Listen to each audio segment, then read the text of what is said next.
Today, we have gathered here on this online platform to discuss on some important aspects of National Education Policy 2020.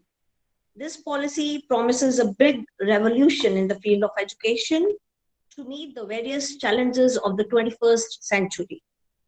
In today's workshop, we will discuss in brief on the main areas of national education policy, including vision and aims, curriculum and pedagogy, how to make learning more effective, equitable and inclusive education, and about students with special talents. Now, let us start with a short quiz on national education policy to get an idea on how much we, the faculty members, or we, the teaching faculty, know about this policy. For this, I would like to invite Ms. Leena and Ms. Harjeet. All the best teachers here. Let's see how much we people are aware about this policy. Okay, over to you, Leena. Thank you, ma'am. A very good evening to everybody.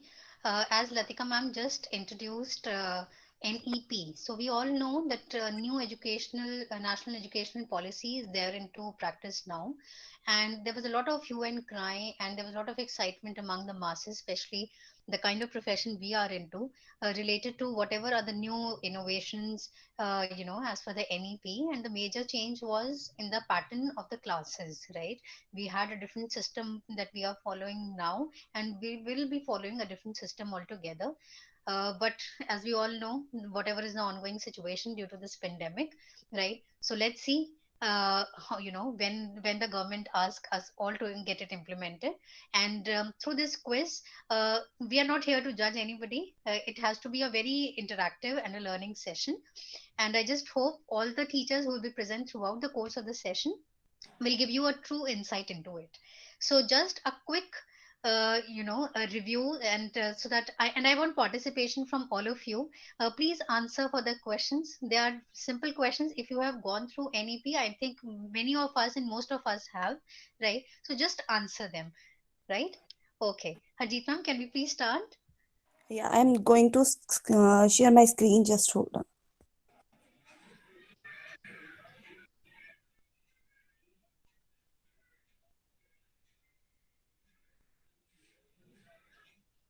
My screen is visible. To just pin on Harjeet's ID. Pin on Yes, Harjeet's ma'am. ID. Yes, Yeah.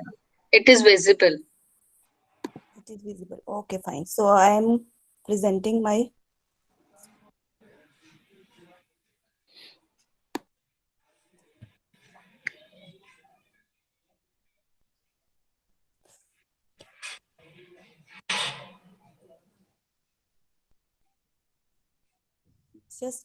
Just give me a second. It's getting stuck.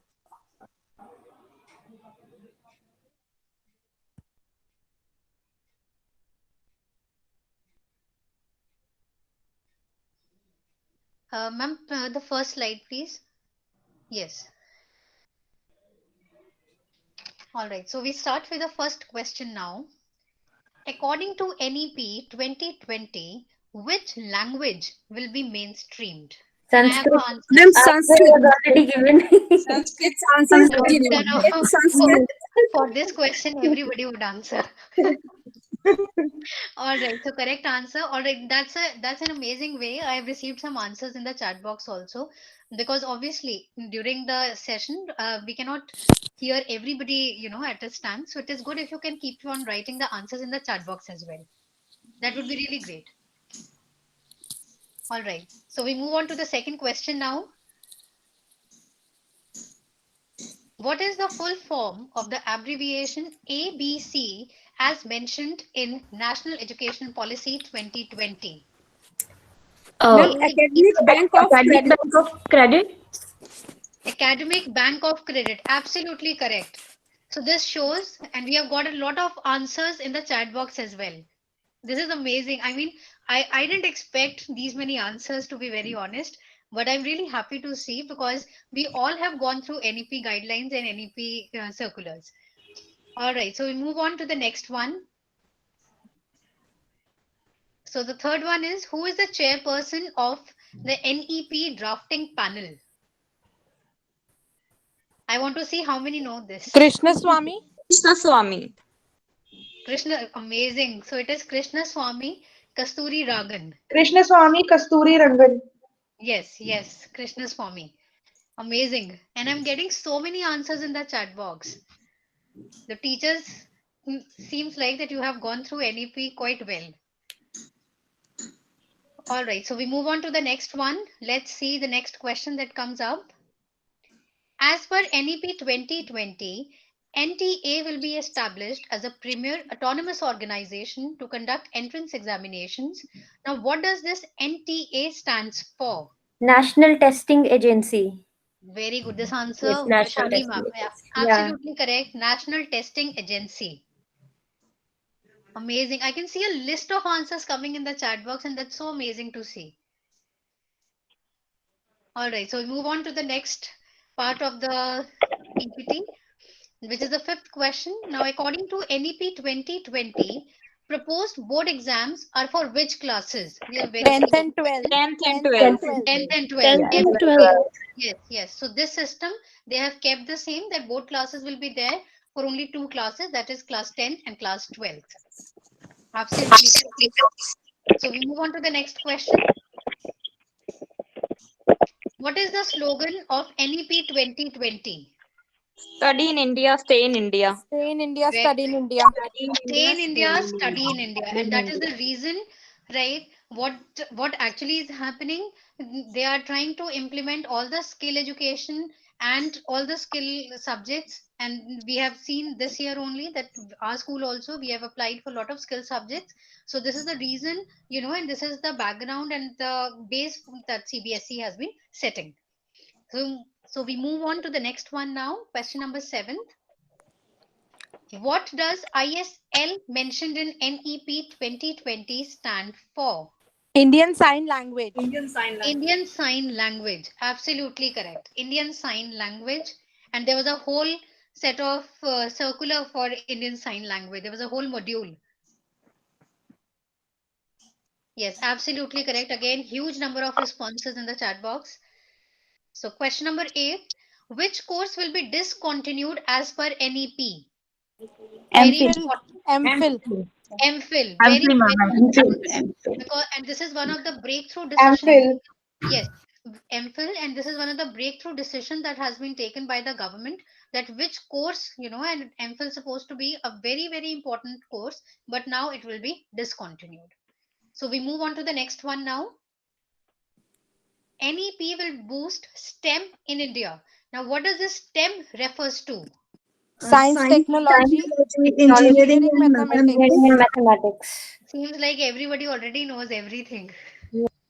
Science, technology, engineering, and mathematics. Absolutely correct. And we have been doing, there are a lot of STEM, webinars also being conducted by CBSE in this regard. So we move on to the next one. Vocational education will start in schools from which grade? Class 6. Also Class 6. Class 6. Class 6. Absolutely correct. So they want to start it right from building up the base of the child, right from where the drastic change in the syllabus actually occurs. All right, so move on to the next one. What does letter P stand for in NPST that finds mention in NEP 2020? NPST. NPST. Professional. Absolutely correct. Absolutely correct. Professional. Then we move on to the next one. As per NEP 2020, NMM stands for, and this is an easy one, NMM. National Mission for Minority. National Mission for correct. mentoring. Or mentoring. For Absolutely mentoring. correct, ma'am. It Yes, is National Mission for Mentoring, sorry. Mentoring. Yes, for mentoring. Then we come to HRD ministry is now officially what as per NEP 2020? Education. Ministry of Education. Ministry of Education. Ministry of Education. Absolutely correct. So here we move on to the next question. Moving on towards the second last question for the quiz. What is the full form of the digital learning platform Diksha, which we people are doing since 3 months now? So I think everybody must be aware about the full form, because whenever we open that portal, the full form appears right on the top. Digital infrastructure of knowledge sharing.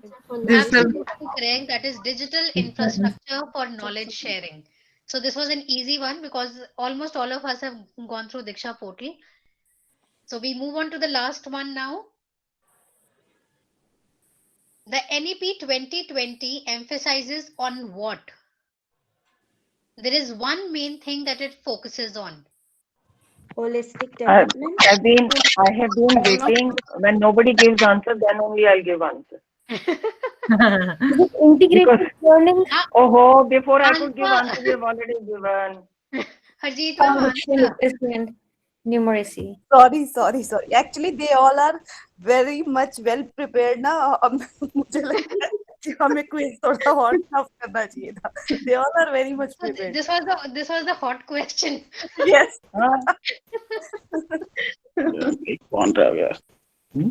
Okay, so we have foundational. I mean, in these three words, the NEP has, clubbed the entire basis of its emphasis. That is foundational, literacy, and numeracy. Foundational, the one that we talked about, that it will start, the skill education will start right from grade 6. That is foundational. Literacy is basically that everybody should be literate, right? So a mandation of, passing on this class, then passing on another certificate, and something else. Numeracy, when we talk about, is about numbers. Mathematics पे जितना stress दिया गया है, so that is basically numeracy. So Rose has already given the answer to this. Yes, ma'am. So that was all from our part, and it was really amazing to see answers coming from everybody, right? And it was beyond our imagination, to be very honest, that getting so many responses in the chat box as well. So thank you. You have been very participative audience. Thank you. Thank you Thank you, so much. Reena. Thank you, Harjeet. Thank you very much. It was very informative and entertaining also for all of us. Now let us proceed. Next, we are going to take, you can say, a glimpse on the aims and visions of this policy NEP 2020. For that, I would invite Ms. Parul Vaid and Ms. Sweta. Ms. Sweta will give us a brief explanation, a brief description on the aims and visions of this policy. Over to you, Sweta, ma'am. Yes, ma'am. Thank you so much. Good evening, all the eminent people present here, and all my dear colleagues. After this brainstorming session, I've started feeling that it would be a little difficult to, tell you people, because you all are well versed with the national education policy. But still, I, along with my co-teacher, Parul Vaid ma'am, are going to will try to brief you upon the highlights, the mission and the vision of the policy. Parul ma'am, I'm not able to see your... Is there, ma'am? We can see her video. Ma'am, Good evening, sir. Good evening, sir. Ma'am, is it visible, ma'am? Yes, Yeah, ma'am. it is visible, and director sir has also joined. Good evening, Good sir. evening, sir. Good evening, Good sir. evening, sir. Just a second. I must see the slide presentation, which I'm not able to see, ma'am. No, we can see it clearly. Ma'am, I'm pinning over it. I'm seeing the flowers only. Again and again. You are pinning on my Parul Arora. Pin on Parul Vaid. Parul Vaid, Ek ma'am. second. Ek minute. No, ma'am. I'm pinning on Parul Vaid, ma'am, only. Ma'am, you can see my two IDs must be there, no? You can see two IDs. One yes. from I am presenting, right? Yeah, ma'am.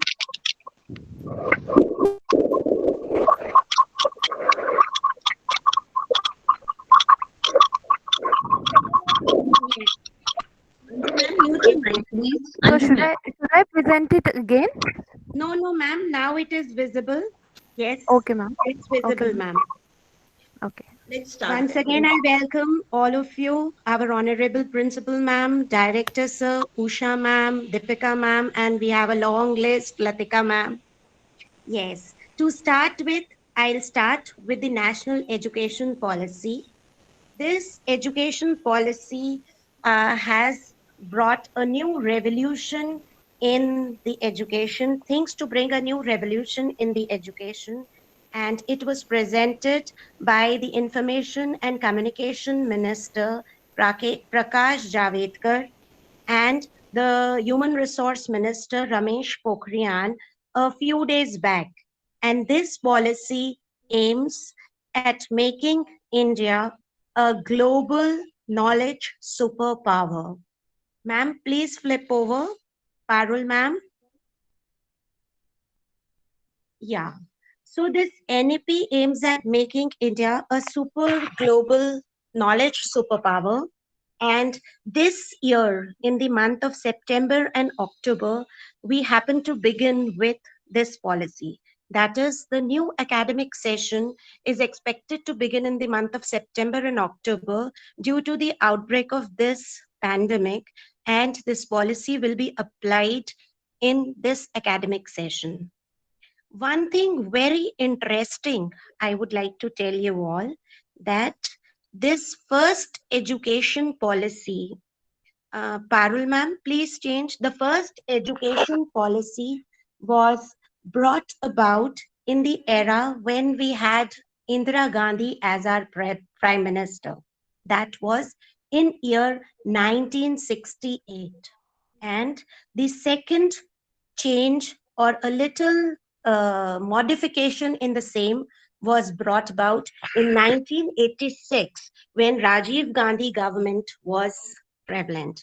Now, after a long span of 34 years, we have launched the new education policy, which uh, which is expected to cater to the needs of the next generation, the tech savvy, the fast 21st century.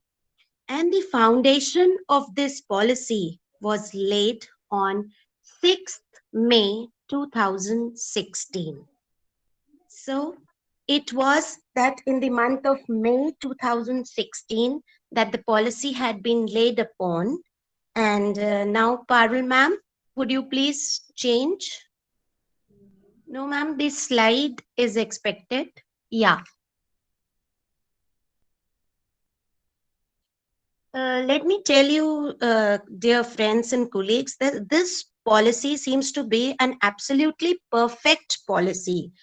And on paper, till now, whatever plannings, whatever preparations, and whatever thought process has been put up in this policy is absolutely perfect.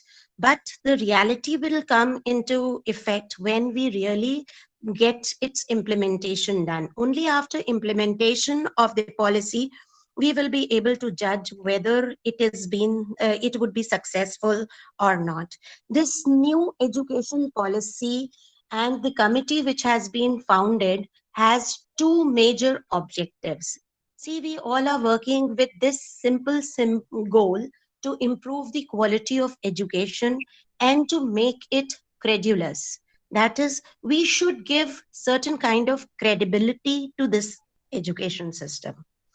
Now, as we all might be remembering those old days when we all used to watch DD National, और DD National के ऊपर जो था एक ad आता होता था कि चलो school चलें हम. There was few children in the villages wearing blue uniforms, white shirts, and they all were, asked, or the TV was always telecasting कि चलो school चलें हम.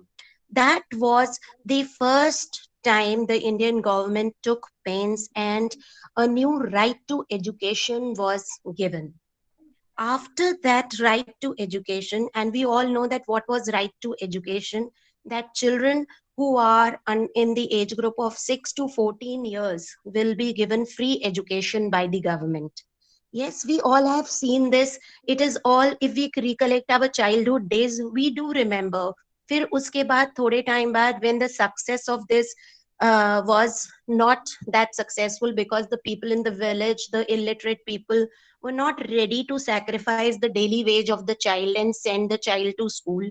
So they were given that, that thing was made clear to them that if you send your children to school, we'll be providing midday meals to your child. कि आपका बच्चा घर में रहता है तो भूखा रहता है, अगर वो स्कूल आएगा तो उसे पेट भर खाना खाने को मिलेगा. So that was the time when this right to education had come up. And after that era, now it has been a long span. Now this new education policy has really brought something which is very, very relevant, and something which is really very, very precise as on paper, I'm telling you. Right thing will be coming into notice when we are, actually finding it. Now see, in this new structure, there is a new curricular structure which has been set up by the NEPs, by the committee members, in which they are fostering or emphasizing for the Bal Vatikas, which will be a foundational course in which children below the age of 5 years will go to preparatory kind of a school, or a preschool, we can say. And in that preschool, the teaching will also be provided by a specially qualified teacher, that is that one who will be having a degree or ECCE qualification, that is Early Childhood Care and Education. So if this degree is there, only then the teacher will be appointed. And the other most important thing is that the child would be taught in mother tongue. That is, regional languages में अपने अपने region के हिसाब से, अपनी अपनी mother tongue के हिसाब से, the child will be catered to his needs, and which will in how lead to the holistic development of the child. Because see, what happens is when we get the pre-nursery students, they are not able to interpret to the language or the instructions which are given by the teacher. So once it will be in their mother tongue, the development will be fast, the understanding would be quick. And this is what the NEP is putting forward. After that, the next stage comes the preparatory stage. That is, if we generally rate, it would be from classes 1 to 3. That is, when the child is of the age group 6 to 9 years. In this segment of the age, or in this stage, they want to prepare the child for basic literacy and numeracy. In brief or simpler terms, if I say, so what are they stressing upon? कि बच्चे को अच्छे से reading, writing आए, alphabets की reading आए, and the child is able to be numerically perfect. That is, he must recognize numbers, must know additions, and must be familiar with the colors and the concept. That is, basically they are talking about the conceptual education. Base of the child should be very, very strong, as basic literacy and numeracy is to be developed. After this, they are coming to the middle school. That is when we have classes 6 to 8. This middle school has will be the platform where the child is exposed, or the subjects are introduced. Before that, the child is reading only English, regional language, maths. They are the only two things which will be there as per the guidelines given. And then in the and then in 6 to 8 classes in the middle school, they will be introduced with subjects. And in class 9 to 12, these 4 years will be very, very crucial. Now, in these 4 years, the child will be allowed to make subject choices as per his interest developed during the middle school. That is, जैसे अभी हम लोगों के में क्या होता है, different streams होती हैं. जैसे we have non-med, medical, commerce, and the child cannot intermingle with the streams. Yes, but now NEP is providing a platform in which the students will be able to opt to the streams as per their choices, as per their interest, leading to a multidisciplinary approach. The pattern which they are telling us is the new curriculum will follow a pattern of 5 plus 3 plus 3 plus 4. Means 5 years of preschooling, then 3 years of numeracy, basic literacy and numeracy, then 3 years of subject introduction, और उसके बाद 9 to 12 में the child can choose subject as per his choices irrespective of the streams. So in a way, if I ask you people, can anybody suggest what is basically NEP asking us to do? Can anybody give me this suggestion that what is NEP actually asking us? Asking us to avoid cramming. Madam Yes. Rose, Yes, asking sir. us to avoid cramming and go to what? Yes, the very this is what CBSEs are. This is what NEP is telling. It is talking to lay emphasis on practical knowledge. What knowledge we are giving to the children is just rote learning. I would like to show a small clip. We all might have seen, but see how relevantly this particular actor is trying to tell us that what is the importance of education and what kind of importance is to be imparted. Parul ma'am, would you please switch on? एक minute rewind करो और सोचो। जब मैंने ये सवाल पूछा, किसी ने ये सोचा कि आज कुछ नया सीखने को मिलेगा, मजा आएगा? एनीवन? सर? नहीं, सब रेस में लग गए। ऐसे पढ़ के फर्स्ट आ भी गए तो क्या फायदा? आप लोगों की नॉलेज बढ़ेगी? नहीं, सिर्फ प्रेशर बढ़ेगा। और ये कॉलेज है, प्रेशर कुकर नहीं। अरे चाबुक के डर से तो सर्कस का शेर भी उछल के कुर्सी पर बैठना सीख जाता है, लेकिन ऐसे शेर को हम वेल ट्रेन्ड कहते हैं, वेल एजुकेटेड नहीं। Hello, this is not a philosophy.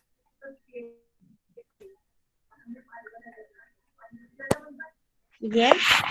So from this clip, we can very well understand that what CBSE is telling us. He wants it stress. NEP is stressing upon the knowledge which is far, far away from bookish knowledge. A knowledge which inculcates creativity, which is able to develop logical reasoning, which is able to teach the students how to apply their education in real life situations. We still happen to see people who are really very learned, but they cannot handle the daily stresses which they get in life. They are very, very far away from the practicalities. Though they are very learned, they are educated, highly qualified, but still they lack that decision making, that logical thinking, and that creative thinking by which they could resolve the problems of the life. So basically, it stresses us on subduing the rote learning and moving towards the practical knowledge. Parul ma'am, please do change. Now, there are various changes in school education system. In this school education system, they are giving, they intend to provide holistic program in which they have already given us flexible curriculum, which I have already told you, the flexible curriculum and interdisciplinary combinations of subjects, which means that the child should be, is able to select any of the streams. Then next is vocational subjects. The other is activity-based learning. And the last one is 360-degree holistic report cards. This is something really very, very revolutionizing and very new in regards to the new education policy. Now, what do we basically mean by 360-degree holistic report cards? This 360-degree means that the child would be, monitored on 3 parameters. The first parameter of monitoring will be performance-based individual self-evaluation of the child. That is, the child will be evaluating his performance on his own. बच्चे को introspect करना होगा कि उसने कैसा perform किया है. The second would be the judgment on the basis of the classmates. what kind of behavior, what kind of academic values. देखिए ये हम सब लोग अपनी क्लास में नोटिस करते हैं कि कोई बच्चा होता है जो कि आंसर शीट में आंसर नहीं लिख पाता, लेकिन जब हम क्लास में डिस्कस कर रहे होते हैं तो he is the first one to understand the concept and answer. But when it comes to writing on the paper, the child is not able to write it. Yes. So this is what they are stressing upon कि उसके classmates के behavior के basis पे उसके performance को judge किया जाएगा. And the last would be the teacher along with the class teacher along with the subject teacher. And after these 3 stages of evaluation, the teacher would suggest a life skill that this child should be taught this life skill so that when he is developing or when he is matured after 18 years of education, he has certain hierarchical chart with him in which we can rate what stages of growth and how he has developed and attained this particular kind of life skill. Then next they are talking about coding. Coding would be the main part in the curriculum. It will be the most important part in curriculum, and this we all have seen. We all of us are getting various, Facebook पे इतने सारे free coding classes चल रहे हैं, and we all have got to know that within a span of 4 to 5 years, without coding, the survival would be next to impossible. Next, NEP states that the e-content would be developed, and this e-content would be developed in all the 8 main regional languages. That is, it would be in Sanskrit, whereas the other languages, 8 main regional languages में ये develop कर देंगे. इसके बाद ये कहते हैं that they would be Parul ma'am, please change.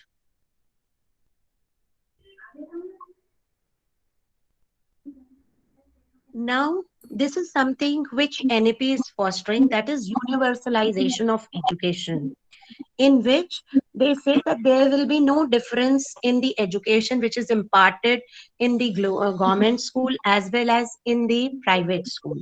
They think and they feel that they will provide the same platform of education in equitance with the private school, which as a person, I personally feel will not be possible. Because anyhow, there are educated parents and there are various issues. So इस point के लिए तो मैं खुद ही सहमत नहीं हूँ, इसलिए मैंने ज़्यादा इस चीज़ के ऊपर नहीं prepare किया. Parul ma'am, let's move to the gifted child slide. Now, next, NEP is telling us that they will be providing special guidelines and special curriculum for the gifted children. That is, they are telling that these gifted children would be provided various sites, various TV programs would be there, various online sessions would be there for imparting education to the gifted children. And the other thing which they are telling is, which is most important, and I didn't discuss it in the previous slide, was that vocational training would be mandatory for the children from classes 6 onwards. That is, these children have to attend vocational classes, maybe a 15-day course, maybe a month's course, to learn certain kinds of life skill. Basically, what is the motto of NEP is that the child who's passing the school after 18 years of education must be academically strong and must have at least one life skill, at least one skill in him, so that if he or she fails to get a proper job or he or she fails to get the desired job, the child is equipped to earn a living for himself by means of the skills which he has acquired during the schooling. Yes, so they are talking about academic and skill education hand in hand. Both the things should go hand in hand. The next, they are talking about adult learning programs through the softwares, through the TV channels. The next important, that's done, ma'am. Let's move Now, the other thing which they are telling us is very important for all the teachers who are teaching the board classes, or we all as mothers must be aware of that they are they are fostering variable models of board exams. That is, they want to reduce the stress of the board exams. Yes, they don't want that the children should be stressed because of the board exams. So they are suggesting various modes of board exams. That is, it could be annual, it could be semester wise, it could be even twice in a year. जैसे अगर हम लोग देखें तो जैसे अभी engineering का exam होता है, it is conducted twice and the best of the two is considered. Yes, so in the same way, the board exams will also, this is a possibility that the board exams are also conducted twice in a year, on modular basis, on semester basis. So these all things will be very clear when the policy comes into implementation. Next, it is talking about a standard common entrance exam, which would be conducted by the National Testing Agency. And as per the percentile, the children will be allowed to seek admissions in various courses offered by the colleges which are enrolled with this particular organization called NTA. Now, the other most revolutionizing thing is, Parul ma'am, please change the multiple entry and exit programs. Now, see, this is what is westernization of education. And in this course will be, this multiple entry and exit programs would be applicable to all the undergraduate degree courses. That is, likewise, what happens, see what happens is that agar, if a child in these days, in our scenario or in the present scenario, if a child seeks admissions into any of the degree courses like for BTech, for MBA, for, MBBS, and due to some adverse circumstances or due to some health issues or due to some financial constraints, the child is not able to continue the studies. So what happens is his past education or whatever the number of years he has qualified, it comes to a big zero. But by this multiple entry and exit programs, they are providing a platform in which, suppose if the child has completed first year of graduation in any field, maybe, so that child is provided a certificate which gives a justification that he has at least qualified 1 year. Similarly, maybe if he has qualified 2 years, he is given a diploma for that.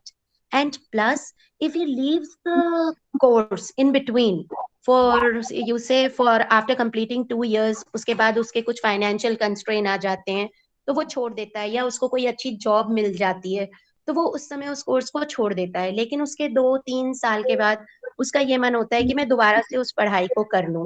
और ऐसा हमारे साथ बैठते बहुत से लोगों के साथ हुआ होगा. Even I have been a part of this. I got married when I was in graduation 3rd year. And then I wished to continue my studies, but it was all, it was all in vain. I wanted to do MSc, but I couldn't do it because I was married and it was a regular course.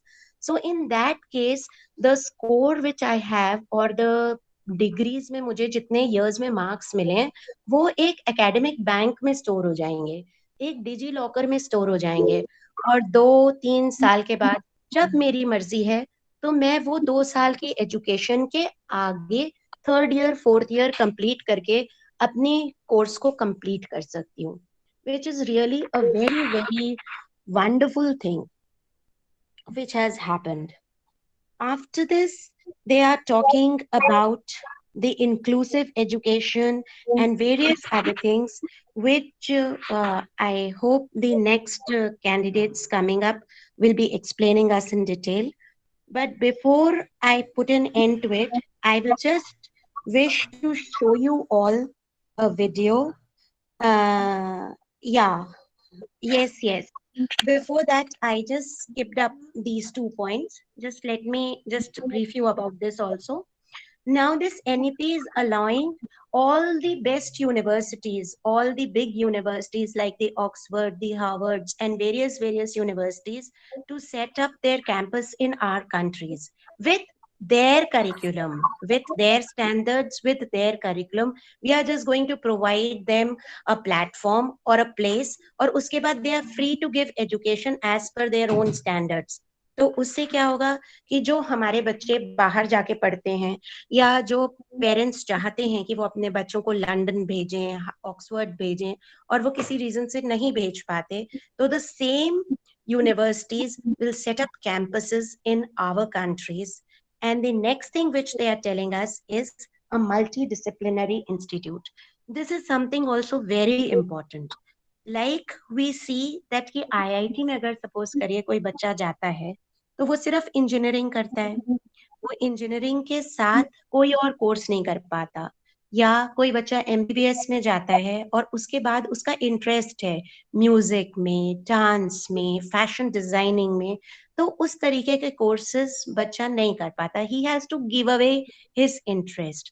So now what is going to happen, that these eminent organizations or these prestigious universities will offer a multidisciplinary institution in which a child can pursue subjects according to his interest along with the mainstream course. That is, if a child is suppose doing engineering from IIT, he can very well pursue fashion designing in the same institute as an additional subject, with like a additional thing, or he can study music as per his choices.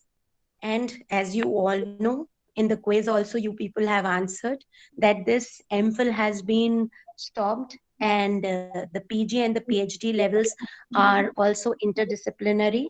That is, now they have constrained, they have made it year bound. जैसे पहले होता था that PhD used to be an open-ended thing. People used to complete their PhDs in 7, 8 years. But now they have made it mandatory that for 6 years they are going to provide the stipend, or the cost which, or the subsidy which the government gives will be provided only in 6 years. और 6 साल के बाद आपकी PhD होती है तो ठीक है, नहीं तो फिर आप PhD करने के capable नहीं हो. So all these revolutionizing changes are there. And after this, I would just show you a video, and I would request each one of you to think within your heart what kind of person you are. We are not going to share it, but as per the relevance of the video, you all can understand that what is the thought process of NEP. So I'll request Parul ma'am to show that video. Please, each one of you are requested to think which personality you are.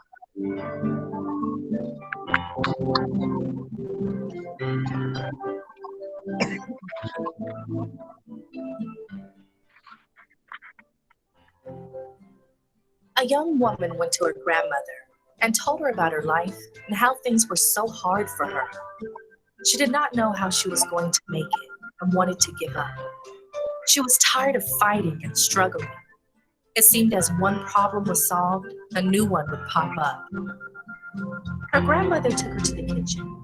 She filled 3 pots with water and placed each on a high fire, and soon the pots came to a boil. In the first pot, she placed carrots. In the second, she placed eggs. And in the last, she placed ground coffee beans. Without saying a word, she let them sit and boil. In about 20 minutes, she turned off the burners.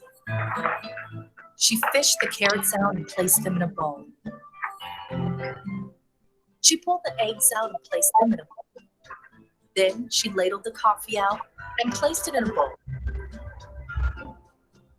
Turning to her granddaughter, she asked, "Tell me what you see."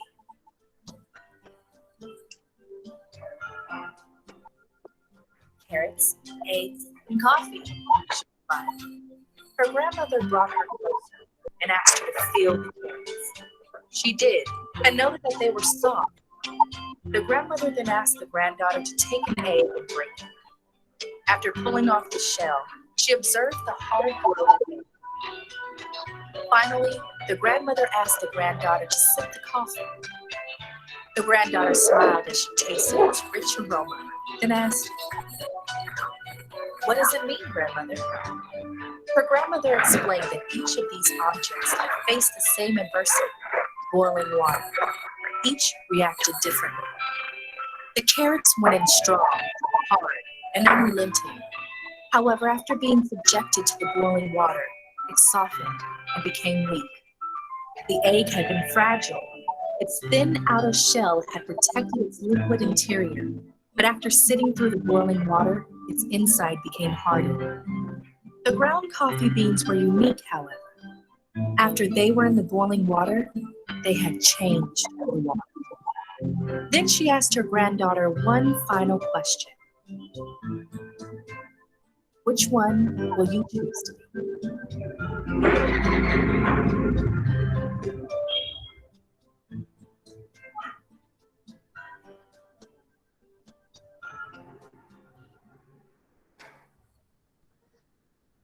Over to you, Swika ma'am.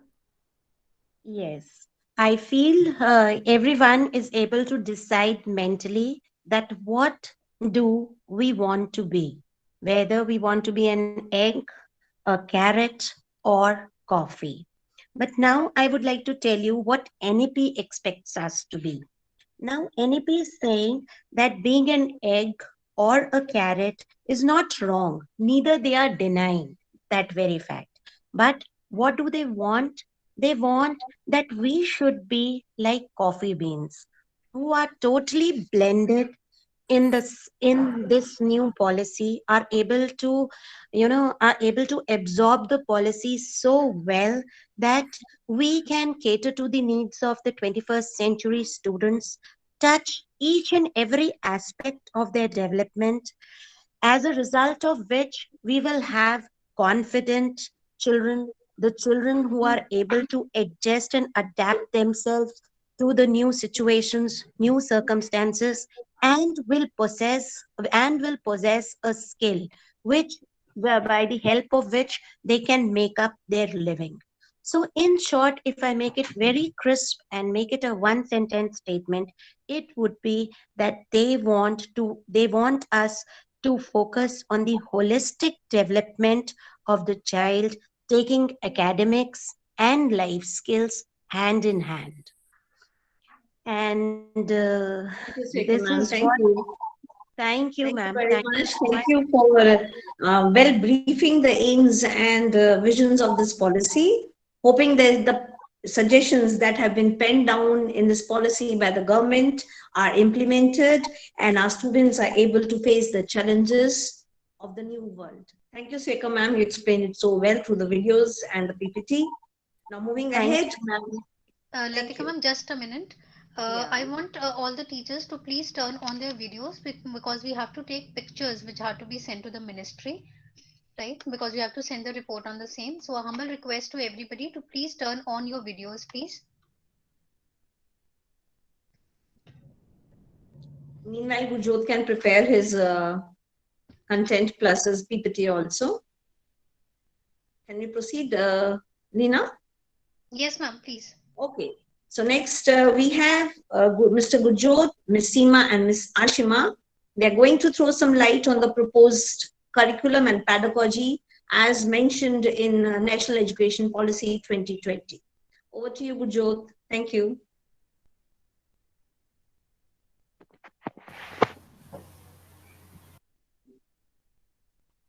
Good evening, everyone. Good evening, Gurjot. Good evening, Gurjot.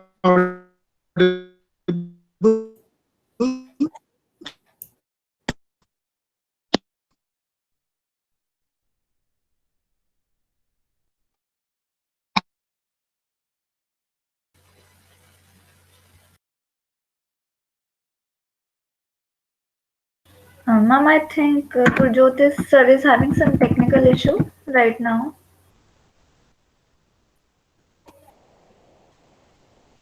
Ashima ma'am, Kavita ma'am is trying to join. Please see if she is there in the Ma'am, waiting I have area. admitted her.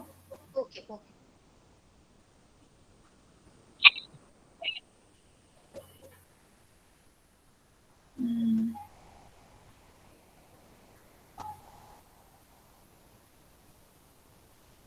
I think Gurjot sir is having some issue, so I will start and then he can proceed. Okay, fine. Ashima, you continue, and when once his network issue is resolved, he can kind of start then. Oh, thank you, ma'am. Good evening, everyone present here. A very good evening, Honorable Director, sir, respected Principal, ma'am, and my colleagues. Thank you, Sweka, ma'am, for such an illustrative PPT and explaining us all the points of NEP policy in length. I'm very sure everyone is clear regarding the aims and visions of a new education policy. And the video towards end, I think that was the major highlight of your PPT. Everyone must have enjoyed and they definitely came out with something. So now we are going to discuss about the curriculum and pedagogy through the National Education Policy 2020. So the National Education Policy 2020, as already mentioned by Sweka ma'am, talks about the new policies of the education that have come across.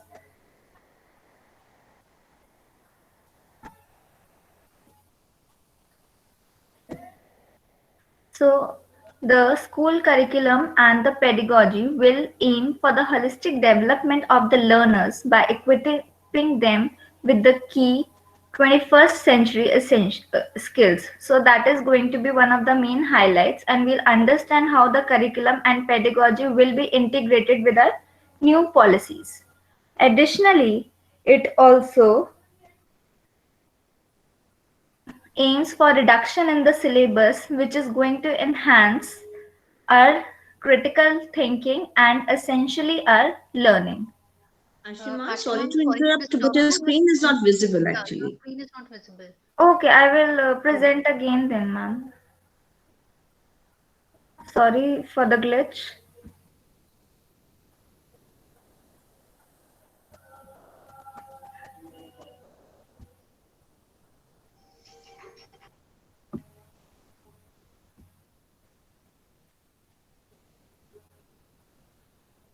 Is it visible now?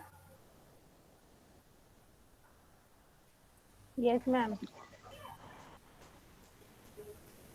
Yes, ma'am. Yes. Yes, ma'am. Yes, ma'am.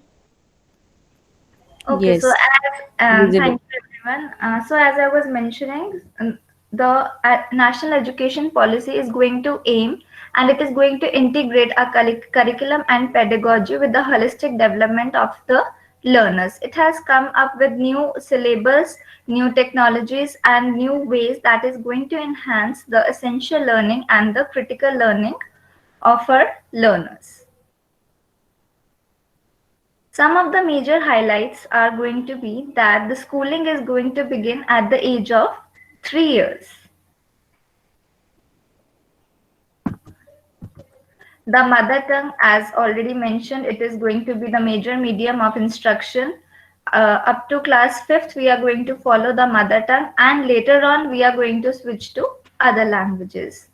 It will be ruled by a single higher body of education, and the separation between subject streams will be blurred. And there is going to be one major highlight, that is the return of FYUP program and no more dropouts. And I must tell you that this FYUP program is not something new. It is a 4-year undergraduate program which was earlier aborted 5 years ago, and now it is making a comeback. So it is a huge step and one of the major initiatives of the policy that everybody is looking forward to. It was initially scrapped by Ministry of Resource Development after a lot of controversies because we were not having proper facilities, there were limitations, and faculty was not enough to teach. But again, we have come back and we are hoping for the best results regarding this. Then we are going to discuss a few takeaways from NEP 2020 that will help us to understand how we are going to integrate it in our education and in our curriculum. So a lot of flexibility and convenience will be provided to the students, and it is going to be a crucial step for the institutions to place at par with the international level. So we shall be trying to compete ourselves with the international means of education. The restructuring of the 10+2 curriculum is also one of the major highlights of the policy, and it will make our educational system more viable and more transparent. The regional languages will also be given due importance, especially in a country where we are proud of our diversity, and this was a step in the right direction.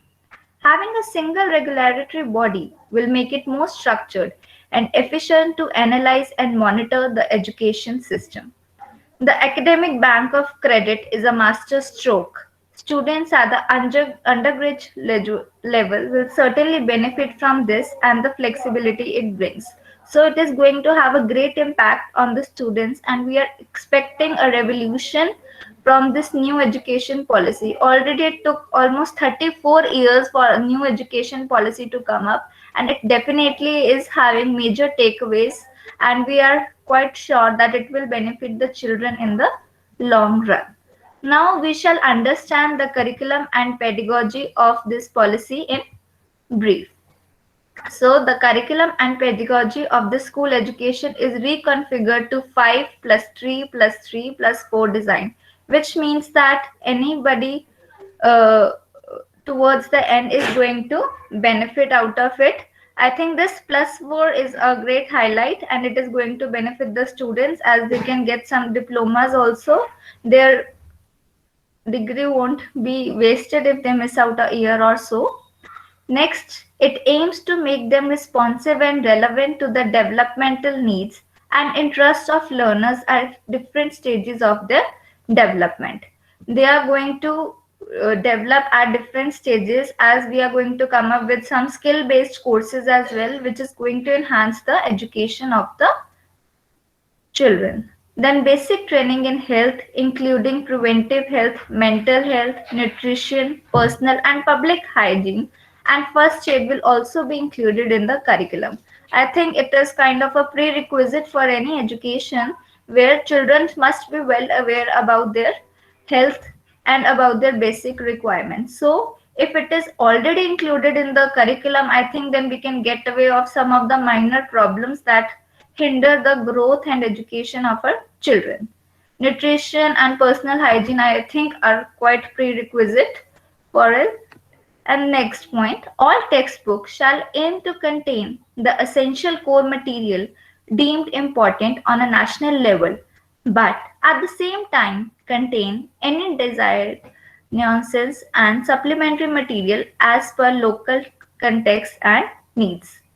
So our textbooks will not only be limited to the typical text or typical material, we are going to explore it at a different context, and the policy aims at producing engaged, productive, and contributing citizens for building an equitable, inclusive, and plural society as envisaged by our constitution. So we just hope that the children will not be the learners. They are going to come out as better people. They are going to be more productive, not only for themselves but also for the society.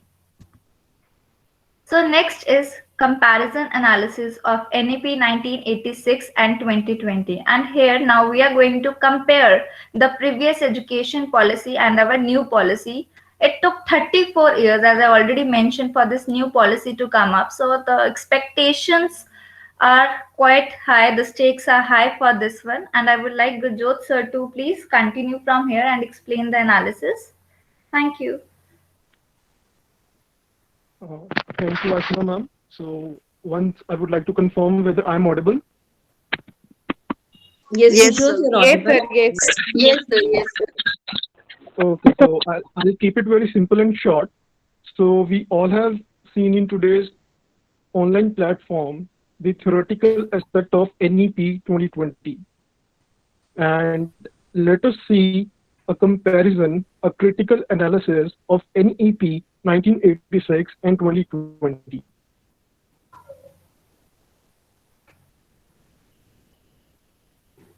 First, if we talk about the 1986 NPE, it focused on standard.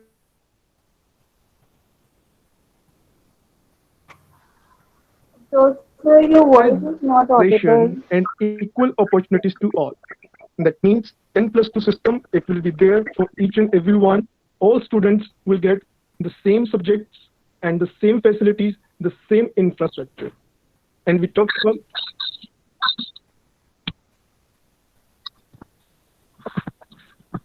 is it audible now? Am I audible now? Yeah, Yes, sir. Yes, please. Yes, sir. Yes, sir. No, you're audible. Yes, sir.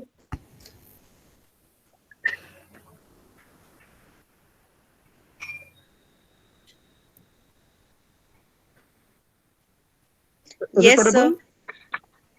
On standardization and equal opportunities to all. That all I was saying in 1980 will be getting an equal opportunity. Yes, sir, you're audible. And now if we talk about 2020 NEP, so it focuses on economic value arising out of educational and skill-based learning and training. That means now we will be more working on skill-based education. Once a student is going to pass out school, he will have one skill from which he or she can benefit, or from which he or she can make his or her career. Next.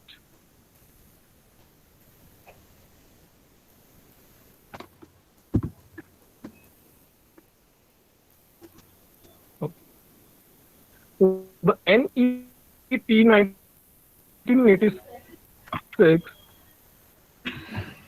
it was geared towards providing standard educational opportunities to various social groups. So various social group means minorities. The primary purpose was largely centered on the inclusion of disadvantaged groups. So here I would like to throw light upon one word, that is educational opportunities. That means opportunities were there, education was also there. But what has changed now? In 2020 National Education Policy, they are focusing more on quality education. Not just education, but more on quality education. So yes, the NEP 2020, it still retains the focus on social inclusion, that they are going to include the people or students or various stakeholders of different groups. Next.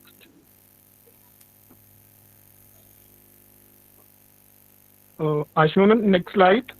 Yes, it's done, sir.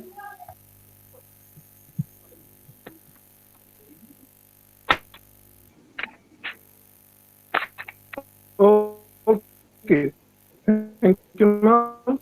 So the previous policy aims of education is threefold. The overall development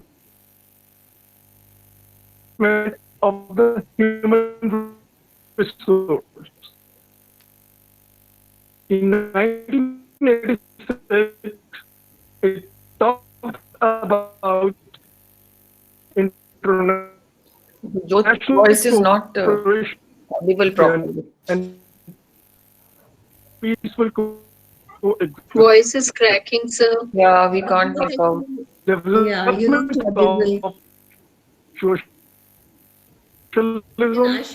Ashima, can you Ashima, you can continue, please. Voice is cracking, we can't make out. So, okay, ma'am, okay. If we see critically, would you let Ashima continue, because you're not audible to any of us? Must change. But yes, a slight change your voice is cracking. Voice is not audible. What is that change We tried. in National Education Policy? Lina, you better call him there, Lina. Yes, Make a call to him. Calling, ma'am. It is more focusing on national development, that you will study in India and then you will stay in India for your future avenue.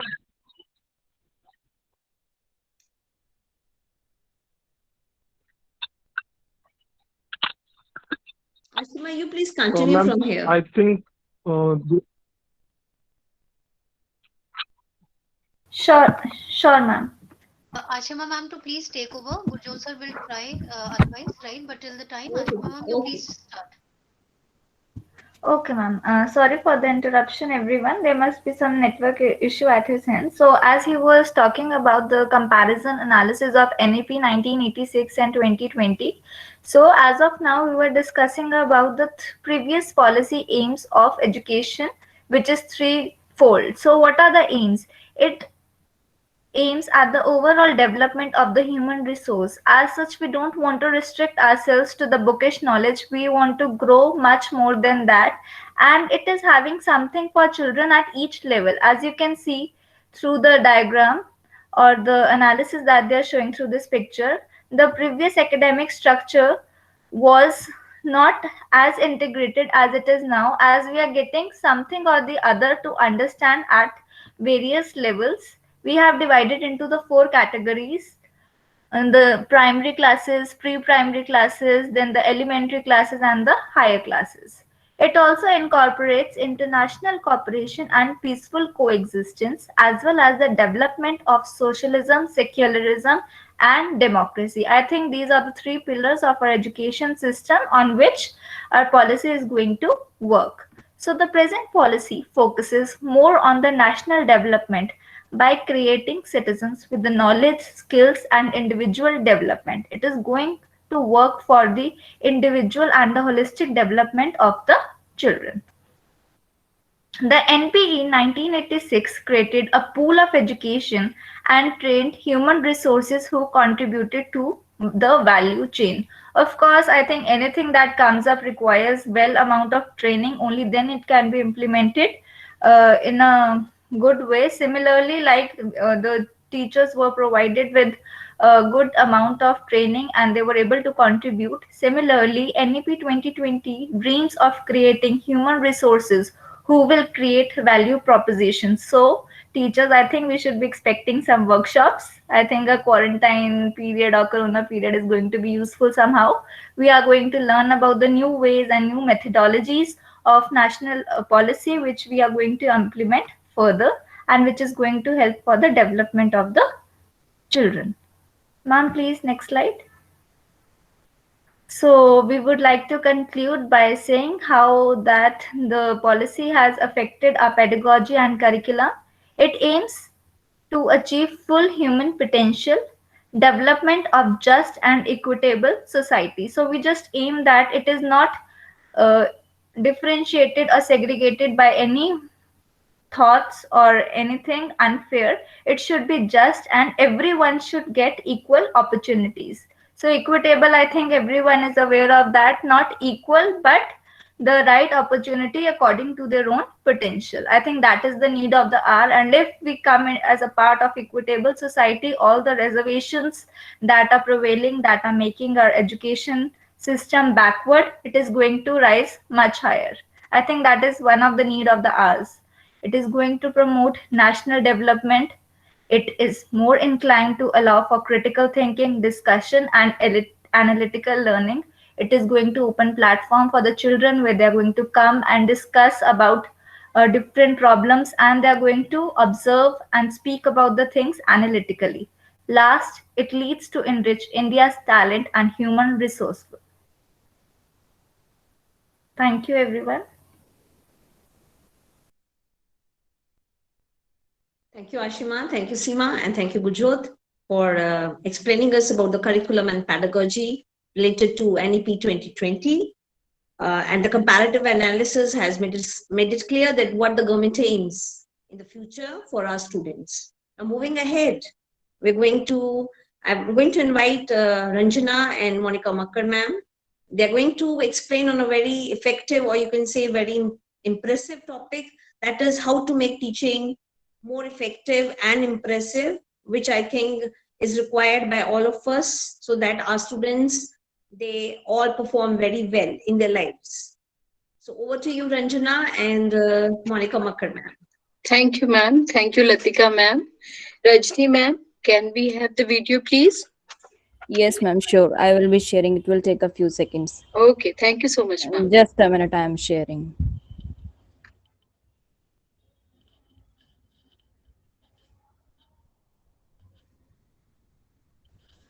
Is it visible? Yeah, Rajni is visible there. Yes, ma'am. Okay, ma'am. Okay, ma'am, I'll be playing it. Two kind? Two. One, two, three. One kind? One year. One, two, three, four, five. One kind बताना मुझे. हाँ प्यार से पढ़ाऊंगी. One बता. One बता.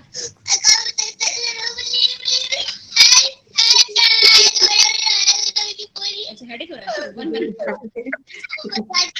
हाँ one बता. One से पढ़. हाँ. आवाज निकाल के पढ़ हम यहाँ से. वन से आवाज से. ये थ्री है. ये नहीं फोर है. फोर है. ये कुछ भी नहीं है. फाइव है. फाइव है. अरे कुछ भी नहीं है. Okay, thank you, everyone.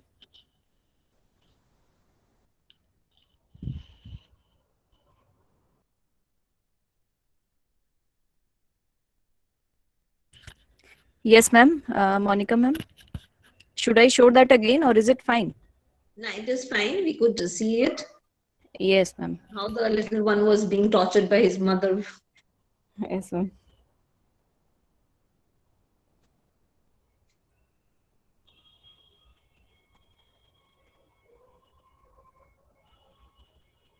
This will have lifelong effect on this girl.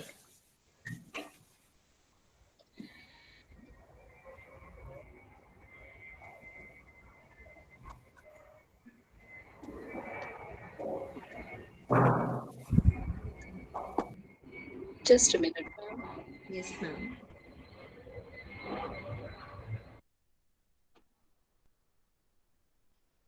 Yes. Is the screen visible? Yes, ma'am. It's very visible. Yes, ma'am. Visible. Thank you, ma'am. Good evening, everyone. Good evening. Good evening, ma'am. Do you think child will learn like in this way? No. No, ma'am. No, not at all. Not at all. Not at all. No, no. Yes, not at all. A child can never learn if intimidated, right? So, good evening, everyone. I'm Monica Makkar. Along with Ranjana ma'am, we are going to discuss the challenges related to teaching. Challenges we all know. So, we will not dwell upon these challenges, but some of the solutions of the problems which we often face in our classrooms. All of us as teachers want to find out how to make the learning effective. And therefore, it is said that teachers should teach as per the needs of the learners, right? And which vary from person to person. So for that, I would like to hand over the charge to Mrs. Ranjana, who is going to elaborate these basic requirements for effective learning. So Ranjana ma'am, please. Thank you, Monica ma'am. Good evening, everyone. As Monica ma'am said that as far as possible, try to have an interactive session. Teaching becomes easier, enjoyable, and more structured. Teacher could deliver even very difficult concept in much less time. Now, the question is, what are the learning needs? For this, teacher must use visual aids, encourage students to ask questions, pre-plan, and prepare properly for discussion, set goals, mediate, clarify, and summarize. अगर आप खुशहाल जीवन जीना चाहते हो तो उसे किसी लक्ष्य में बांध कर रखिए, ना कि लोगों से या चीजों से. Next slide, please, ma'am. Avoid direct repetition of material in a textbook so that it remains a useful alternative resource. Develop a creative introduction to this topic to stimulate interest and encourage thinking. A good introduction will create a need for students to learn the material. When teachers link new information, next slide please.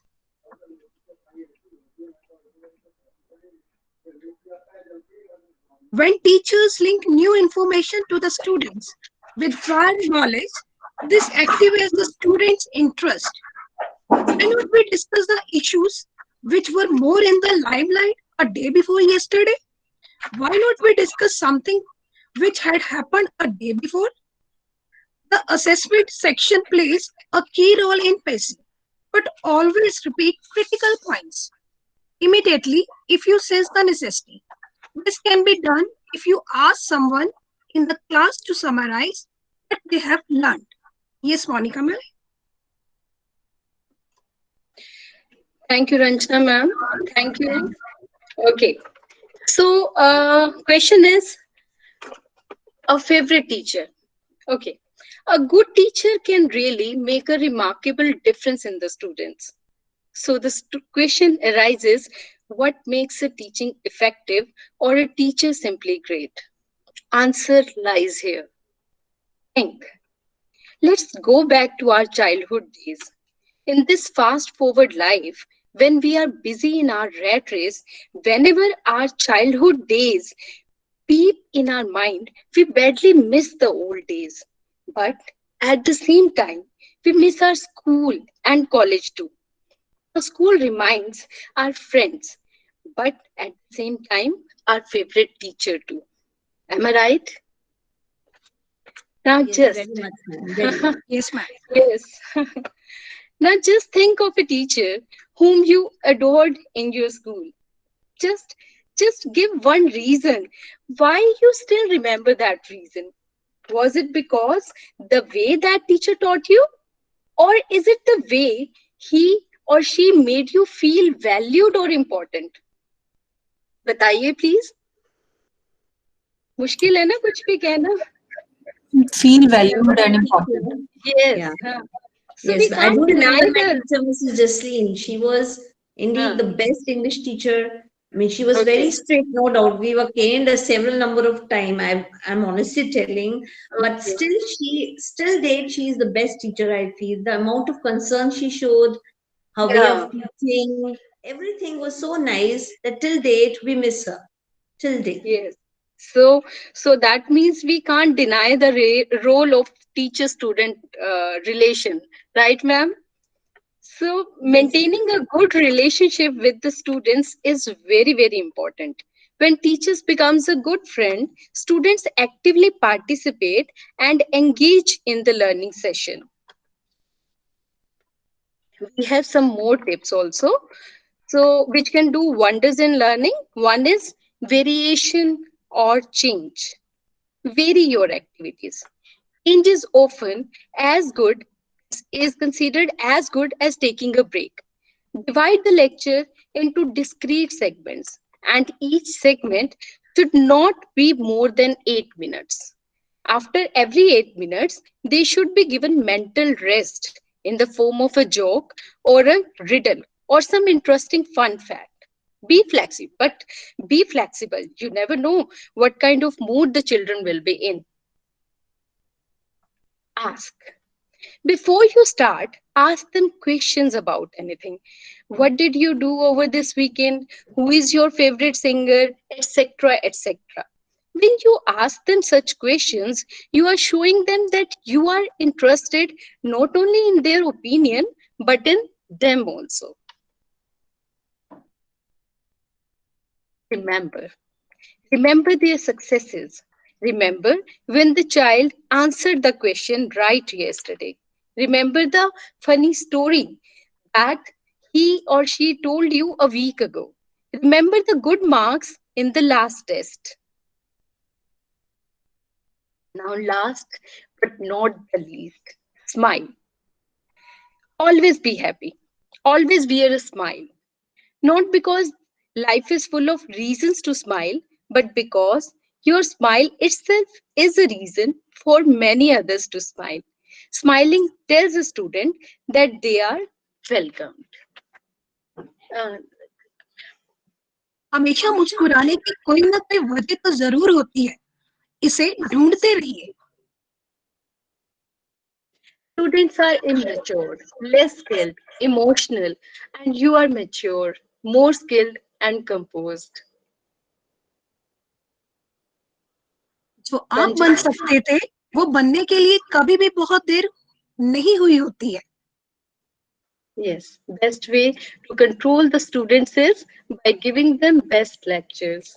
Thank you so much. Thank you. Thank you, Have a nice day. Thank you. Thank you, thank you. So both of you have really beautiful smile, and therefore I feel you two are liked by your students very much. Thank you, Monica ma'am, for Thank you so guiding much. us. Thank you, ma'am, for guiding us and giving us such important tips of how to make our teaching sessions more effective and more impressive, and how we can be great teachers for our students. Now, moving ahead, we have Ms. Gauri, Ms. Sakshi, and Ms. Diksha Sharma going to give their views on equitable and inclusive education. Over to you, Gauri. Good evening, everyone. Our Honorable Director, Sir, respected Principal, Ma'am, and my colleagues. So before starting, I'll present a screen here.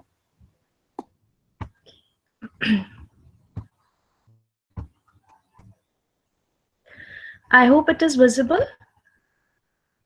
No. Yeah, now it is visible. Okay, ma'am.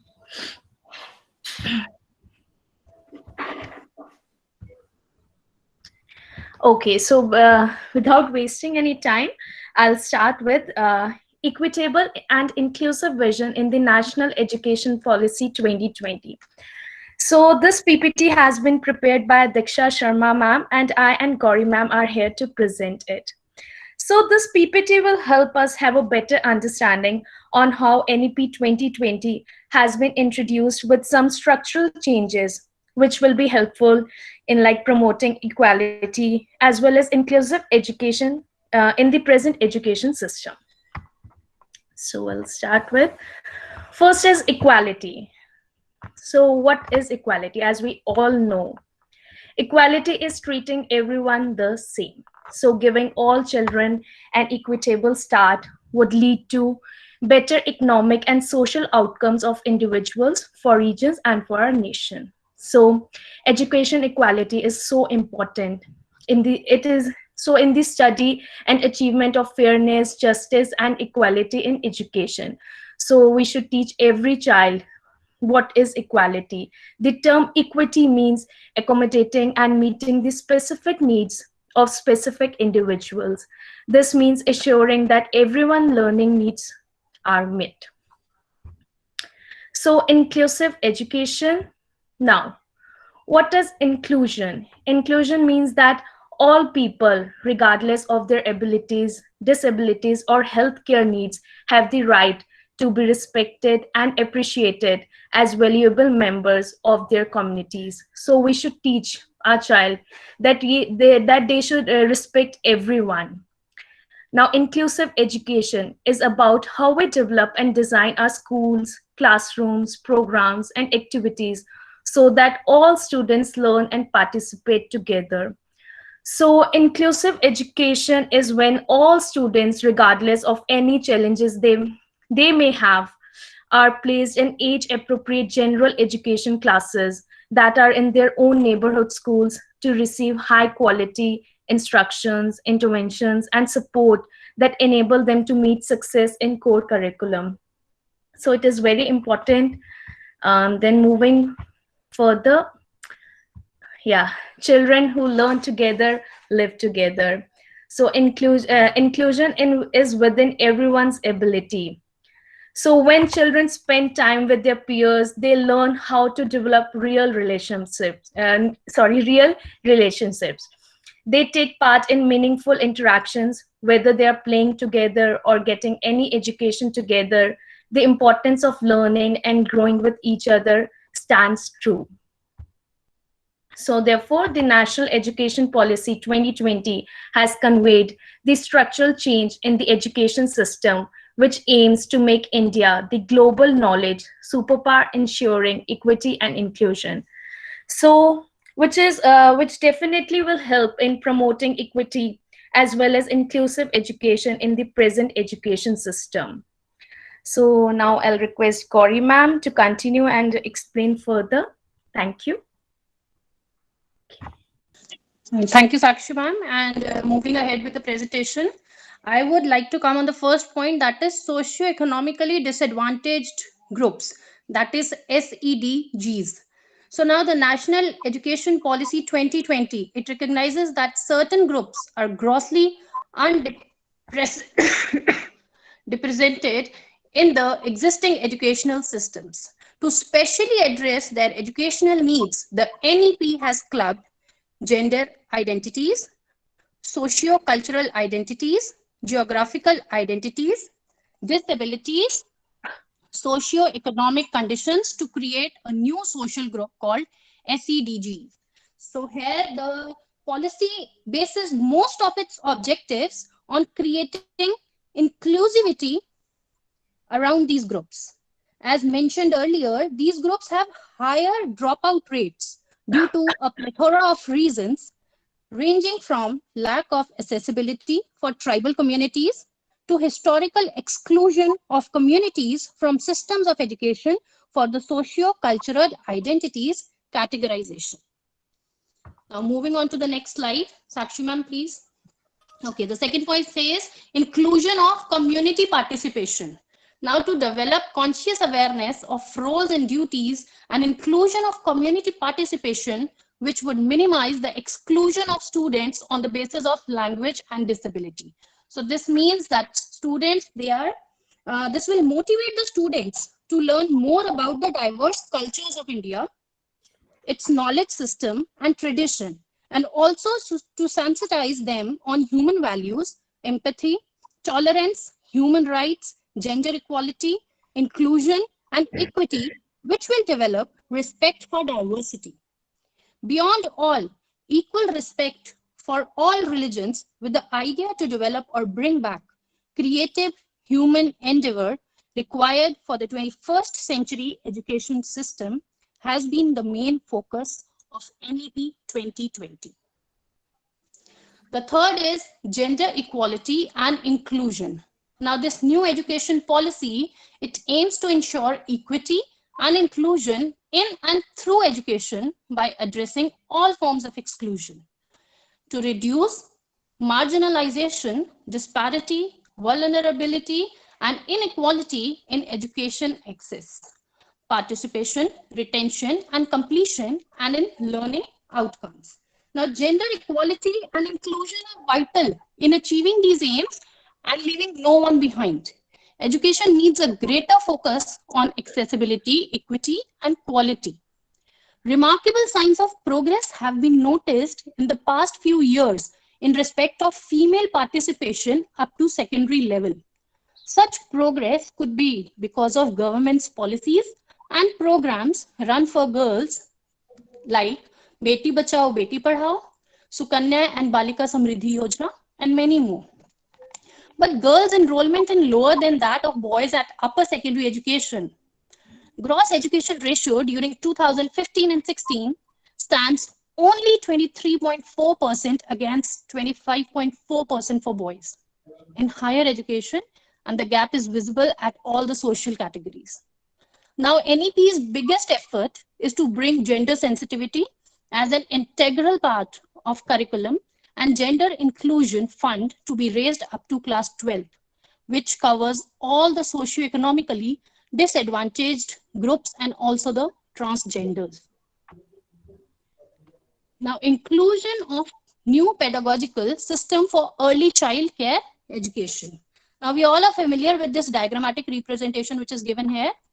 And the division of pedagogical system has been done with an intention to include the children of early education with the age group 3 to 5 into formal education. To include this group of this stage of education into the school curriculum as per the global standard, which was not done earlier. Now, early child care education, that is ECCE, is not available to most young children, particularly children from economically disadvantaged families. Almost 85% of the child's cumulative brain development and growth occurs prior to the age of 6. Inclusion of this system will help children of early age to attain optimal outcomes in the domains of physical and motor development, cognitive development, socio-emotional, ethical development, cultural and artistic development, and the development of communication and early language, literacy, and numeracy. Now, inclusion of skill courses. The other focus has been given to make student life learn life skill when they complete their schooling so that they can be self-reliant by them. By including contemporary subjects, vocational courses, and extracurriculum activities from the school level will pull back students towards their school. Bal Bhavans as a special day boarding school will be established to support mechanisms tailored to suit their needs and vitalize students to participate in art-related, career-related, and play-related activities.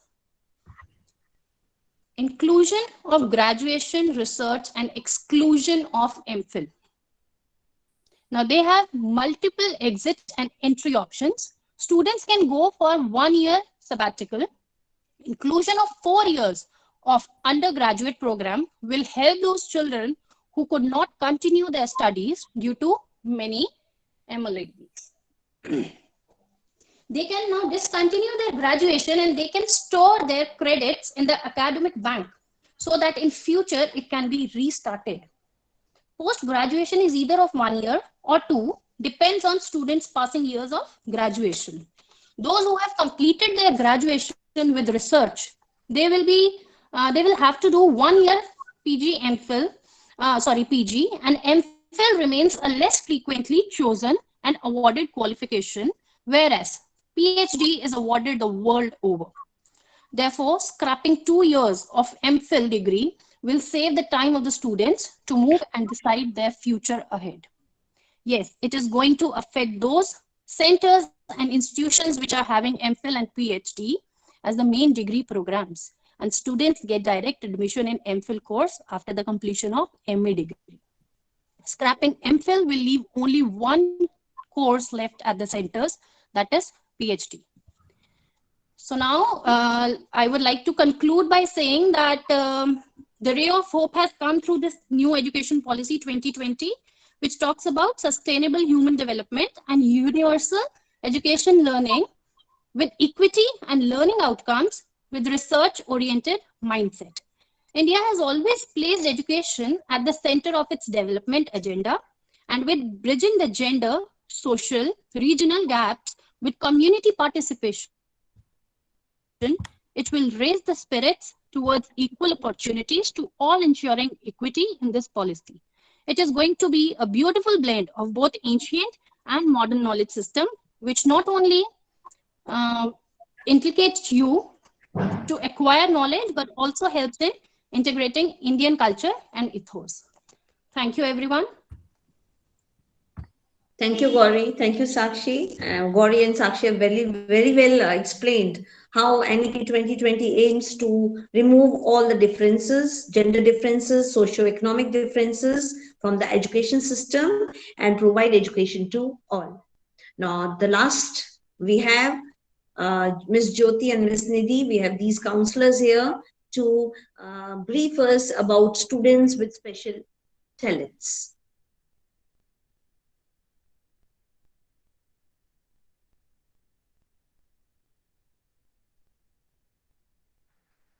Good evening, ma'am. I hope I'm audible enough. Yes, Jyoti, even the screen is visible to us. Okay, thank you. Good evening, ma'am. Good evening, respected Principal ma'am, Director sir, Principal ma'am, Usha ma'am. I, with Nidhi Bhatwal ma'am, are going to present a presentation on gifted child. I hope the first screen is visible, ma'am. Yes, dear. Yes. Now, the gifted child. Before going into supporting the gifted child, I would like everyone to know that who is a gifted child, who is considered to be a gifted child.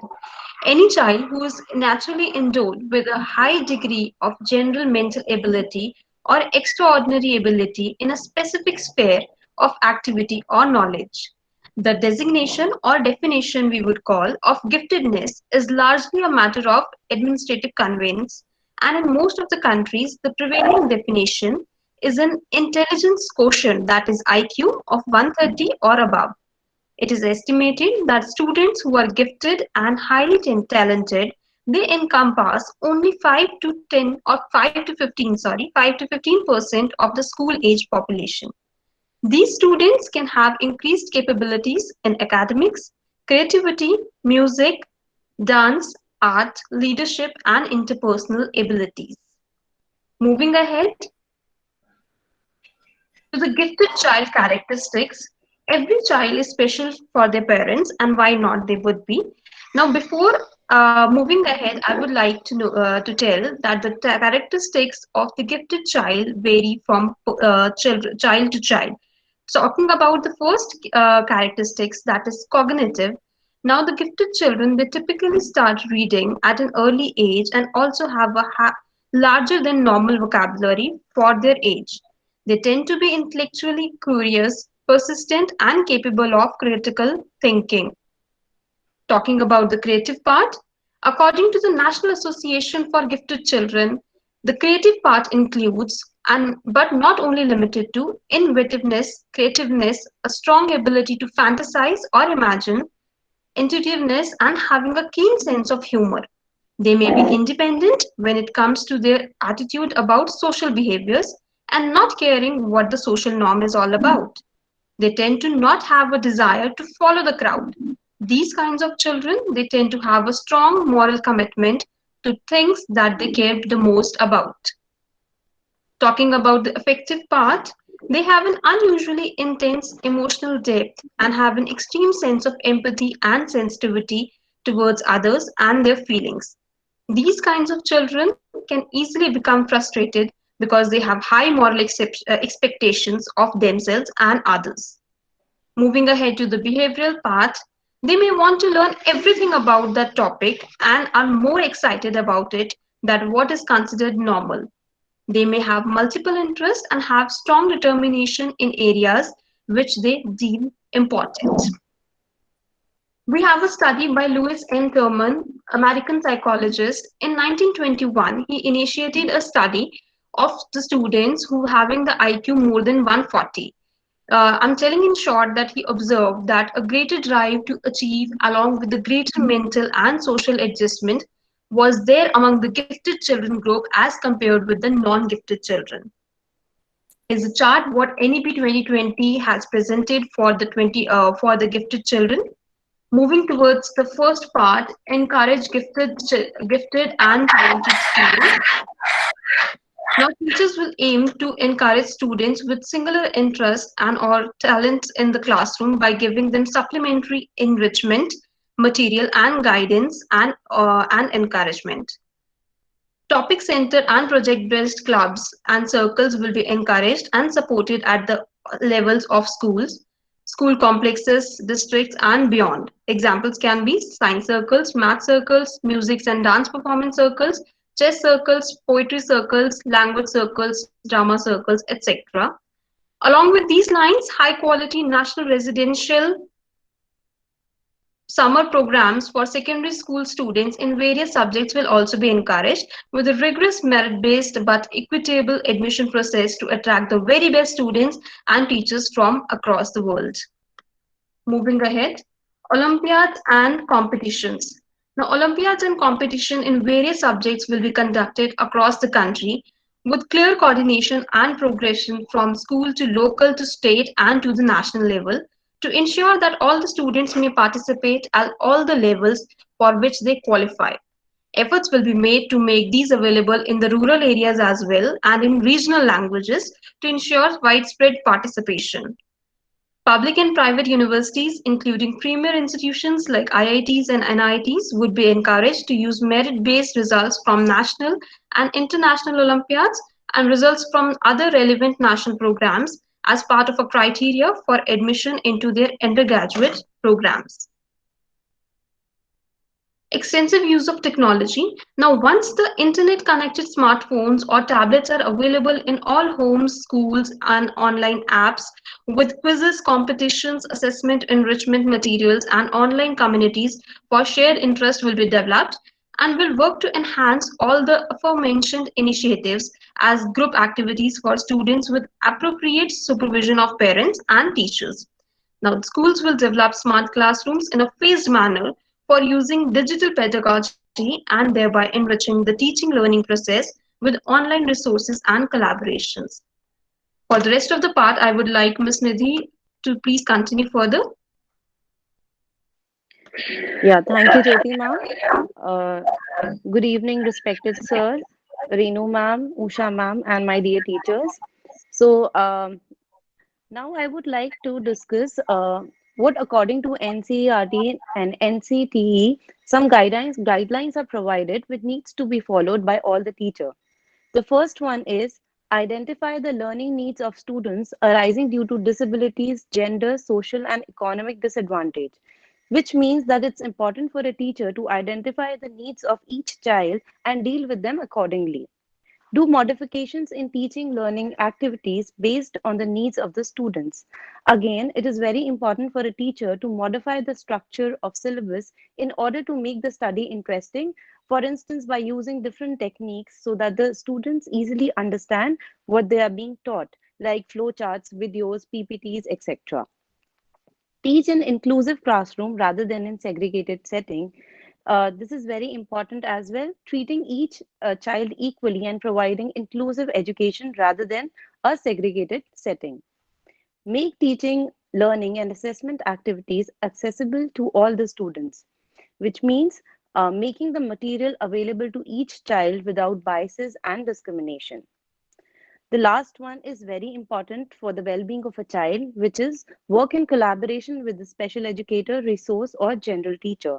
It's important to work together in collaboration with all the resources available, be it with the class teacher, special educator, or all the teachers available who are teaching the child, so that the child is taken care of fully. Ma'am, can you please change the slide? Yeah, thank you. So the B.Ed program focuses on the following aspects. Certain B.Ed programs which are given by the NCERT programs, these programs are linked so that they can be used, or they follow following aspects. The first one is the course should sensitize the student teachers towards alternative means of communication such as sign language, braille, etc. So the teacher should be aware of the needs of children with disability or any communication problem and be equipped to deal with the need of each child. The course should enable the student teachers to give opportunities, space for learners to express themselves in multiple ways. The courses provide training to the teachers to provide opportunity to the child in many creative ways like drawing, theater, sports craft, etc. The course should focus on understanding the diversity among the learners with respect to their abilities, developing design and strategies for inclusive pedagogy. So the courses provide training to teachers to understand the diversity among the children. The courses should enable the student teachers to critically reflect upon the place and participation of children with disability and individuals belonging to the disadvantaged sections of their community, and it should sensitize them towards issues within. So the courses help the teachers to get sensitized towards children belonging to disadvantaged group so that they can deal with those children empathetically. Again, the last point actually talks about the role of collaborative effort. The student teacher should be enabled to collaborate with school, other teachers, resource teachers, parents, community, etc. So how as a community we can help the child? For instance, we can form different associations like parent teacher association, mother teacher association, school management committee, etc. Okay. So enrichment and exploration are ways to enable talented children in a better way so that they can use their potential fully. So teachers should encourage students with singular interest or talents in a classroom by giving them supplementary enrichment material and guidance. Enrichment involves providing additional or different instruction added on to the usual curriculum goals and activities. So by adding different material to the structure and curriculum so that they can use their resources fully and do not get bored of it as they have special talent. Acceleration is a practice of offering gifted students opportunities for advancement in learning. The common methods of acceleration for gifted students are subject acceleration and curriculum compacting. Acceleration refers to the practice of presenting curriculum content earlier or at a faster pace. For instance, we can give the students the content before time if we know that a particular student has intelligence level which is beyond his or her age. We can provide them material beforehand, or we can provide some extra material to that child so that the child does not get bored of the study and is still involved in whatever is being taught to the child. Next, curriculum compacting is a flexible research-supported instructional technique that enables high-ability students to skip work they already know and substitute more challenging content. So by substituting the work which they already know with something that is more challenging for them, they use their resources fully and in a better manner. For instance, I would like to talk about a Pariksha portal. In this, we have different, grades given. We have different one rating, two rating, three rating. So we can know the individual need of the child because of that portal. Also, we know if a child is able to solve a difficulty level of a higher grade or not. So I think that that's a very good way of identifying these kinds of students, and we can identify students having different kind of needs as well. So here, that's all. I would like to conclude by saying that each child needs individualized training, or they have individualized demand. At the same time, a collaborative effort could make a child, you know, he or she can actually work in a very, in his or her best manner if we give them collaborative effort. Yeah, that's all. Now I would like to request Latika ma'am to take it further, please. Yeah. Thank you, Nidhi. Thank you, Jyoti here for giving us a brief on information on talented students. Now I would request Principal Ma'am, respected Principal Ma'am, to say a few words. Good evening, everyone. Thank you, teachers. You have really worked hard and you have really prepared well. Thank you so much to give us the information about NEP. And I would like to ask Director Sir, would you like to say something? I know, teachers, we have taken so much of your time, but Right, okay. That's the reason that I don't want. Otherwise, I have much to say that basically, but in our country, the problem is that we design many good things, but then there are many persons, those who are not willing to reform, they devise some ways and means to get rid of that. Basically, uh, they don't want, they want in comfort zone. So basically, what we want is basically three things is required at present. First is that love for God. We should feel that there is a creator who has created this world, and basically whatsoever we are doing, that is being stored somewhere. And then the second is fear of sin, that in case if we are in teaching profession, we should know that whether we are really doing justice with our profession or not. What whosoever is there, whatsoever duty is assigned to us by our karmas, then there should be fear of sin, and there should be respect of for the society, law and rules and laws of society. These three things should be taught first. Then rest of the things will not be. There won't be any need to teach any other thing. Then other things will automatically learn. Deva Priti, Pap Bhiti, Sanganiti. This is the you see Hindi translation of these three. Basically, this is required, and I'm really thankful to my staff. They all are learning this, and they all are adhering to the whatsoever we are, whatsoever is our thought, our word, our deed. We are having a harmony between the three, and this is what is desired, and I am very sure that very soon the people will recognize the effort of our staff. So thank you very much, and any other day we'll keep for this, and I'll share my view about this. Basically, what I feel is, yes, policies are policies, but only thing is that there should be willingness, inner willingness to follow the policy. Then no policy is bad or good. It is the willingness that basically makes the policy better. So what I feel is, thank you. I think the best part was the unexpected one, where Meena conducted the quiz. So we were under the impression that, but sir, I think हमारे staff को they already know much about NEP, isn't it? Right, starting from the first question, I was so surprised that the entire chat box was full of answers. And not only one question, and every question. And I was afraid. I think they, all the teachers, they deserve a big clap for this. Really. Very nice. Basically, two things one can't do.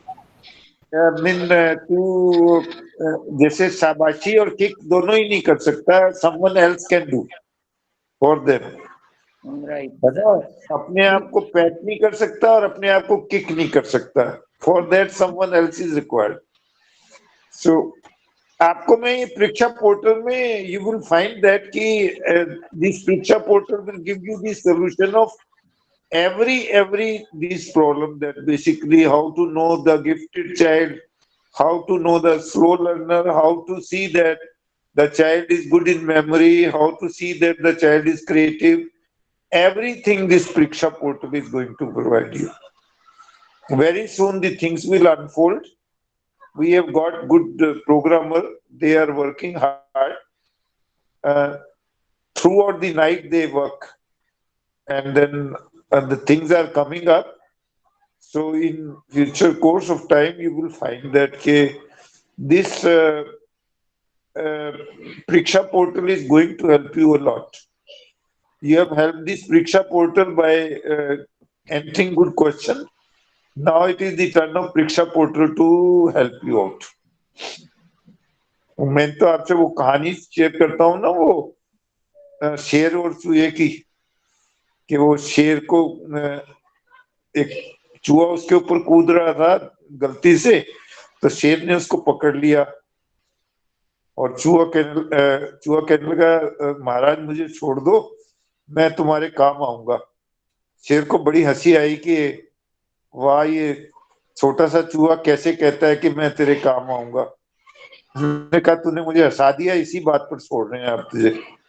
अगले दिन जब उसको शिकारी ने पकड़ लिया तो उसी चूहे ने शिकारी का जाल काटा. तो ये परीक्षा पोर्टल ऐसा ही करने वाला है आप लोगों के साथ. Thank you. ऑलरेडी मैडम देर हो गई है ना, तो दिल तो बहुत है कुछ करने का, लेकिन यस टाइम की अपनी एक लिमिटेड तो फैमिली लाइफ देखनी है अभी. सब टीचर्स को अपना they have to enter the kitchen now. या 2 आवर्स बहुत ज्यादा होते हैं, तो 2 आवर्स का टाइम स्पेंड हुआ है, 4:30 to 6:30. Thank you, bhai. Sir, we would like to thank the teachers also who spared their time to attend to this. Though it is very important, I think, for the teachers for their professional life. So thank you, teachers. Thank you so much, ma'am. Thank you, ma'am. Thank you. Thank you, ma'am. Thank you, ma'am. Thank you, ma'am. Have a nice day. Thank you, ma'am. Thank you, ma'am. Thank you. Take care, all of you. Enjoy your weekend. Thank you, ma'am. Thank you. Thank you, ma'am. Thank you so much, ma'am. Thanks, ma'am, Latika, ma'am, everybody. Thank you.